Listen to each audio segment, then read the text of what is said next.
Good morning, Year 4. It's now Tuesday, the 21st of April. And on a Tuesday, our WOT today is Understand Effective Vocabulary. And that effective vocabulary is what gives flavour, what really colours in the text, doesn't it, to give it meaning and make it more exciting. So I'm going to read it through again for you, and then I've highlighted some words, some adjectives and a verb which I think are really interesting and that you could use and change and look for synonyms and antonyms and be able to use them in your work hereafter. So let's read the text again. One of my neighbours plays baseball, although she is a chicken. Another drives a fire truck, although he is a rabbit. Look at how the author has used although there. It's really effective, isn't it? It's that repetition. I used to have a neighbour, a sleek and thoughtful seal. We've got that clause in there because that stands, if we take the clause out, I used to have a neighbour who could balance a ball on her nose from dawn until dusk. That makes sense, but we've added that extra information there to give the reader a little bit more info. Her voice was like the throaty bark of a dog chained outside on a cold night. Children wished on pennies and tossed them into a plastic pool. They glowed on the bottom like flat copper stones. The seal was hungry one day, or bored perhaps. Extra bit of information there, giving the reader a little bit of a prickle factor, wondering what that means. In brackets, so she ate 100 pennies. Max said she'd be fine. He was mistaken. So I've highlighted some sleek and thoughtful seal, some adjectives there, and a throaty bark. The throaty bark describes the bark, throaty. And then the seal was hungry. The verb was hungry or bored. So I've highlighted those. So let's just have a look at thoughtful and sleek.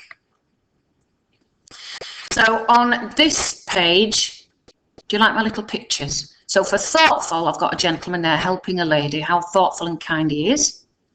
So for thoughtful, the other words which might work in there are, when we have a look here at the synonyms for thoughtful, we've got considerate. So maybe the seal could be described as considerate, a considerate seal, or a kind-hearted seal. So we've got quite a lot of synonyms there which I've highlighted for you, and we've got the antonyms. Now it says near antonyms there, which means they might not be exactly the same, but they're as near as what we could get there.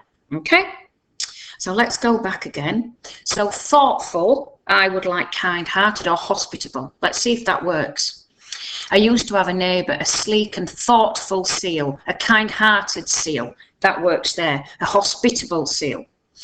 So we can have different words to make our writing even more interesting there. So I could easily choose those. And then for sleek, so it describes that the seal skin almost is sleek. So what other words could we have for sleek there? So we could have glossy. Glossy means sleek. You could have glossy hair, like a hair advert, or lustrous. It gives that richness to it, to the feel of it. Glossy. It's almost like a wet paint, isn't it? So we could use any of those there. So again, I've got quite a few synonyms for you there to use. And again, near antonyms. So the antonyms for sleek. If something's sleek, it's rich, it's glossy, it's lustrous, it's polished. And then the antonyms there would be dim, completely the opposite, dim, dull, flat. Almost when I was describing a glossy paint, the alternative to that is a matte, isn't it? That's the opposite, that's the antonym. So let's go back to our text. So the other words I've got there are hungry. Hungry. The seal was hungry. And when you're looking at the word hungry, it depends on how hungry somebody is, isn't it?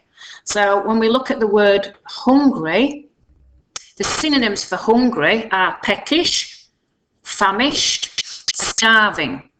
Quite Yorkshire words really, aren't they? Because once we get to dinner time, we usually say, oh, I'm absolutely starving, and perhaps we're not really starving because that's not exactly the term what we can use. A lovely little term there's peckish. If you're a little bit peckish, it means that you could always eat something. And then on a scale of extreme, we've got famished. So if you're famished, you're absolutely really hungry, aren't you? So let's just have a look how they would fit into there. So the seal was hungry one day. So it depends on the extreme of how hungry the seal was. Was he peckish? So he ate the pennies? Or was he absolutely ravenous? Was he starving? Okay. Another word we've got there is a throaty bark of a dog chained. And that really does make you think, doesn't it, if it's a throaty bark. So for here, for a throaty bark, we've got here croaky, a grating bark. The throaty bark, you can all imagine a dog chained at night time, how noisy that can be. And it's quite a husky or a rasping or a gravelly bark. So I've got quite a few synonyms for you to use for that word there. And then again, we've got the near antonyms which you could use, which is completely the opposite. So for the antonyms there, if we had a gravelly bark or a croaky bark, here we've got a soft, velvety tone, which almost makes you think about the Marks and Spencer's adverts when they're describing food. They want it to be gorgeous and they want people to eat it, don't they? So they talk in a soft, velvety tone, or a musical tone, or a melodious tone is beautiful as well to say that it's a really silky and a really nice voice to talk in. Okay, so I've got quite a few there for you to use, which would fit just as easily there. So have a play about with that. Have again, you can print this text off, and you could write on it different words which you would like from the lists that I have chosen for you for the synonyms and antonyms. And then, of course, I'll work from here. And the choice is completely yours. We'd love you to choose now. Mrs. Randall went through this very clearly last week. We do know how to do this, so I want you to choose. What word are you going to choose from there, the ones that I've highlighted? And then have a look at writing some synonyms, a list of synonyms and antonyms.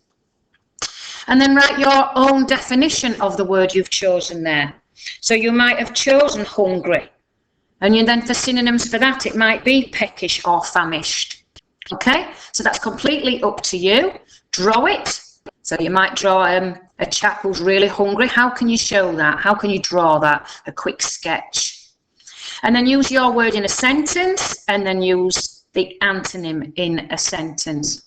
We know you love designing these in your science book, so make it interesting and send your work on to your teachers, and we'd love to hear from you and see what you've done with that. Be creative. Okay, right, that's it for today. Happy writing, and I'll talk to you tomorrow. Bye for now.